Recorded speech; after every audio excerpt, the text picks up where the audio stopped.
Did you know that cats aren't real? Hello, and welcome to another quick dip into one of those generally misunderstood psychological concepts, the Electra complex.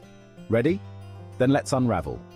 Initially, Sigmund Freud had described a phenomenon in boys called the Oedipus complex, where they experience unconscious desires for their mothers and view their fathers as their first rivals. However, when it came to girls, Freud didn't exactly do his best in extending his work to create something with a uniquely womanly application, but instead he just went with terming it the feminine Oedipus attitude. Carl Jung also felt that this was insufficient and introduced the name Electra complex, so as to more aptly describe the set of dynamics in young girls. So why am I telling you this, and who is Electra? Well, let's start with a bit of mythology, shall we? Similar to Oedipus Rex, Electra featured prominently as a heroine in an ancient Greek play written by the famous playwright Sophocles.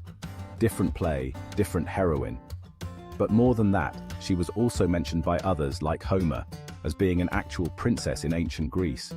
Electra was apparently the daughter of King Agamemnon, that king who invaded Troy because the most beautiful woman in the world ditched his brother for Orlando Bloom, Cough. And her mother, Queen Clytemnestra, was Helen's sister, apparently the most really nice woman in the world. After her father was murdered by her mother and her new lover, I guess really nice, Electra deeply mourned the loss of her beloved father and started to plot revenge.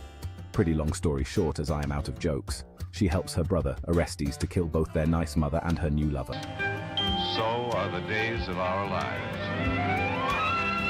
Enter Carl Jung, Swiss psychiatrist and psychoanalyst. In 1913, he proposed the term Electra complex as a female counterpart to Freud's 1899 Oedipus complex. Product placement, see our other video. Pause for product placement.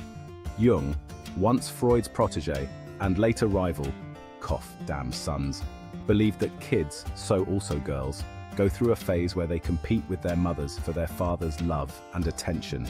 Freud, being Freud, wasn't too keen on Jung's term, but Electra complex stuck. Although probably more because it's easier to say and less condescending than because its mythological background precisely mirrors Oedipus Rex. According to his theory, girls aged 3 to 6 experience this complex during what Freud unfortunately did successfully name the phallic stage of psychosexual development in children. Your little girl supposedly becomes jealous of her mother and sees her as a rival for her daddy's affections. But wait, there's more. The theory goes on to suggest that girls also experience penis envy during this stage. Wait, maybe the story does fit perfectly. Dick move though still. But yes, you heard that right. The idea being that girls eventually notice they don't have the same equipment as boys and feel somehow lacking. This is also their mother's fault. Surely she carried over the defect, and the attraction intensifies. Now, before you start questioning your childhood, let's keep it repressed and focus on today, shall we? Is the Electra complex still relevant in modern psychology, you might wonder? Well, like many of the early theories of psychology, the Electra complex isn't exactly taken as gospel truth anymore.